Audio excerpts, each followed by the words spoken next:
Oh yeah, got that Imperial Halo mug in here. We got that morning drip. Got Twin 2 transport right there kicking it. Got old buddy Marvin up here with Kim South. He's in here loading.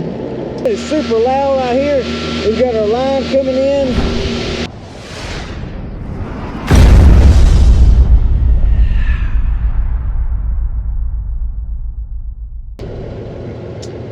$2:28 in the morning, boy. It is time to get that morning started, y'all.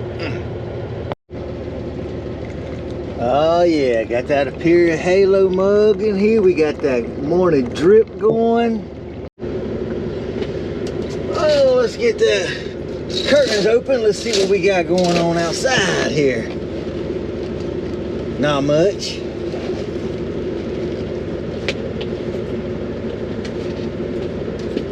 Nice and dark here at the terminal.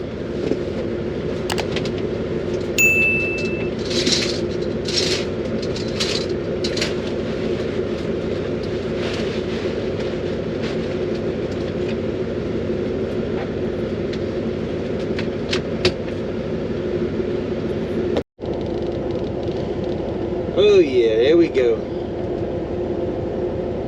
Whew. Good old breakfast blend. Put some caramel mocha creamer in there.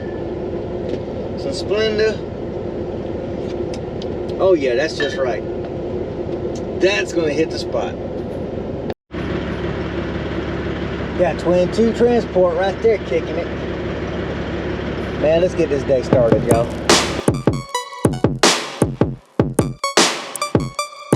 It's going down.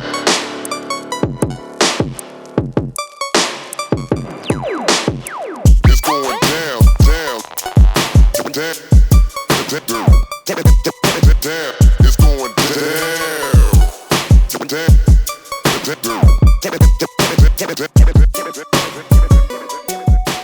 Yes, we're here. We're getting loaded. The earlier you are, the better off you are. You got less people to wait on. So it's always a good idea to try to get somewhere early if you can. That's some good coffee. But mill life is, you know, nighttime is always the best time to run this stuff. Woke up at 1 something this morning, couldn't go back to sleep. Later, finally at 2:30, I'm like, okay, let's get up, let's make some coffee, let's jet out at 2:45 this morning. I was originally going to get up at 2:45. So, you know, I got up a little bit earlier. Actually, I was up. Yeah, I was going to jet out at 2:30, but Ro was coming in the gate. He's a little bit earlier, so hey. But when you run paper mill stuff, a lot of drivers like to start at the same time and run day shift. I don't like day shift because you get a bunch of drivers that get back. Now you're playing the wait game. You get there and you wait. You get there and wait. You get there and wait. You get there and wait. Because especially if you're going to the same place, well then everybody's having to wait on the one guy. We got the log trucks and all that mess. So hey, that's all good. Anyway, I'm gonna get out here. He's almost done, so I'm gonna go help him, and we'll catch y'all later. We'll be back. All right, everybody. Here's another reason why we like to start early in the morning. Because now I am here at the other end of the railroad track. When I get up here to this scale where all the log trucks go, so we have to scale in with log trucks in this mill. Now there's only one on that scale. Sometimes they'll be back all the way up down this road right here. So right now is a good time to come in. It's only 7:05. So this is another one of the advantages of getting up at dark 30. Look at the beautiful sunrise coming up over there. Pretty.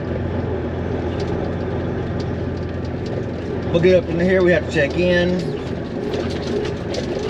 We have to have a hard hat on to come up here to the window to get our paper. We got to fill out a checklist sheet. So we'll get that all filled out. Now I'm not going to show driving through the mill here.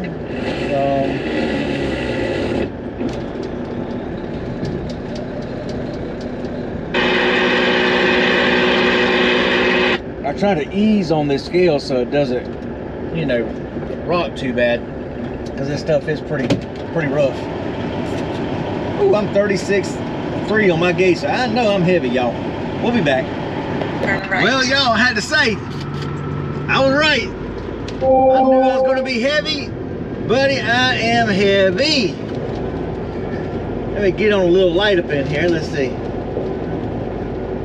Turn on my sleeper stuff lights. Maybe I'll put on a little light in the background here. But yeah, I got on there and scaled in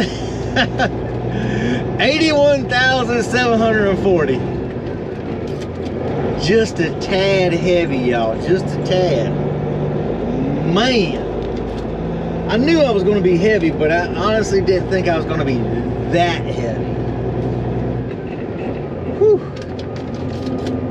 And I got to get fuel, and then I got to be careful on the next load. So I got to really see what I tear out at, because the next one, see, I ran back roads coming to this mill. The next mill, after I go back and reload, the next mill, I've got to cross the scale. So I definitely have to make sure I'm legal on that one. You have to kind of know when you're going to run back roads and when you're not going to run back roads. Like I say, sometimes we know we're going to be a little heavy, just by the nature of it. And sure enough, this was one of them. So, yeah, like they say, kind of like playing cards. You got to know when to hold and know when to fold them. So I've got to really be careful. And actually, I'm 81,740, and my fuel light's on. My fuel light is on right now. So that's even more of a thing, you know, to be concerned about. Luckily, I'm going to get fuel 18 miles away from here when I pull out of the mill. I'm going to go get some fuel on my way out. So, yeah, that... Whew. Now, somebody said they won't let you in here over 82. So, I'm glad I did not get fuel this morning. If I'd have got fuel this morning, they wouldn't have let me in. I would have had to go all the way back and unload some before I can come in. So yeah, that's man. So that's paper mill life, y'all. That is what paper mill life is all about. It's about playing the game. So sitting here dodging, ducking, and weaving, doing all these twists and turns through the wood yard here. Gotta weave over, you know, kind of move over, let some cars get through, let a truck around, so, you know, y'all may be able to see us up through the window, but, you know, hey, we'll worry about that later. Because it's been, like I said, I haven't been doing the paper mill stuff like this since 2015. So I still got to get the feel of what we can record and what we can't record, because every paper mill is different. Just like running all this stuff, they let me have my cat. Lizzie rode on the truck with me for 3 years, and none of these mills ever had a problem. The only time I had a problem was when I ran the road. So I might bring Thor back out on the road with me next time I go home. Bring him back out here with me, let him ride on the truck with me. Because all this paper mill stuff, they don't have a problem with him. So that may be a possibility in the future, y'all. So stay tuned for that. Anyway, y'all, I'm pulling up here to the unloading station, and we will check back with y'all in just a little bit. Stay tuned. All right, I know y'all can't really hear me because it is super loud out here. We've got our line coming in. Of course, bucket. Now this one here, they had a male in on the hose. I had to use a double female connector on this. I always put the bucket underneath. There's the air line, there's the line, and it runs it around, and then it runs up to the top of the tank. It jumps in this tank right here. And here's your air line. The air line runs to the cheater hose. which is what's classified as a cheater hose. You got it down at the bottom of the trailer with a ball valve, so you don't have to keep climbing up top to hook it up. You hook it up and just connect it right down from right here. But this saves on some of the hassle of all that, but wheel chalks out. Of course, we have unloaded chemical signs in front and in the back of the trailer and truck. Got them there, got them up front over there. So you keep the signs, y'all. And of course, must have chemical gloves. Hard hat, glasses, face shield, chemical coat that comes all the way down to my boots right there. This is a part of hazmat tanking, y'all. This is part of mill life. If you're a tanker and you do mill work, y'all, this is a part of an everyday routine right here. Sometimes we do this several times a day on several loads. I got 2 loads today to do. So this is it. We'll show y'all a little bit more, but I just want to give you a little bit of what it actually is here. Luckily, we do have some slope here. And I'm going back and reloading the exact same product, so it doesn't really matter. We just keep top loading the trailer. We don't have to wash these trailers out. They're like 5 different products. They're interchangeable with this same placard number. All we have to do is keep the top load, empty out, top load, empty out, top load. So if we have a little bit of hill, it's not that big of an issue. We're just going to top load right back on anyway. Anyway, y'all, we'll get back when we get inside the truck where it's a little bit quieter. Well, here we are, waiting to get out of here. Yep. We have unloaded, and it was a cluster duck trying to get unloaded back there. So I'm dead curious to see just what I have left in this trailer as far as tear, because I know there's still a little bit of soap, black liquor soap left in here. So we're gonna find out just how much. Because I loaded 47,000, so we're going to see what the net is. And then we'll be able to tell how much soap I got off of here. So, stay tuned.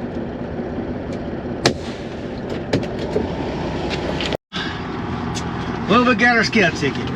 Woo. I was 81,740 gross. Subtract my tear of 33,680, means I unloaded 48,060 pounds.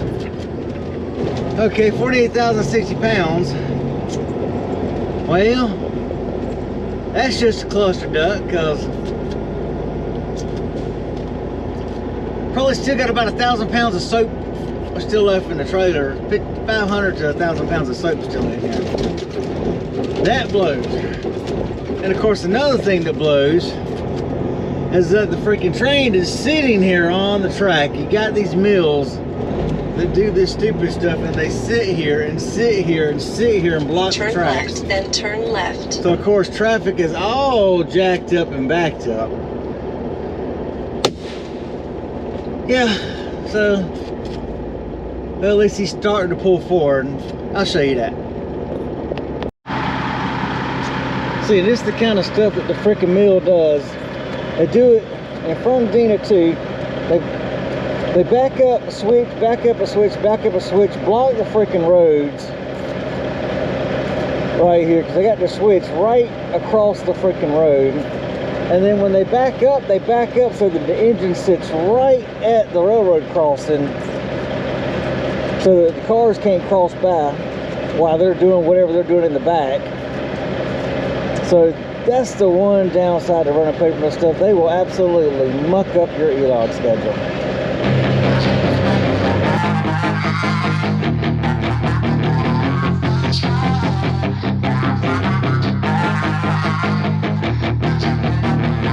Yeah, she's got some nice long hair, and you know that she's a bad chick. All the boys stare, can't help it, it's a habit. Clothes that she wears, short skirt and a jacket. I just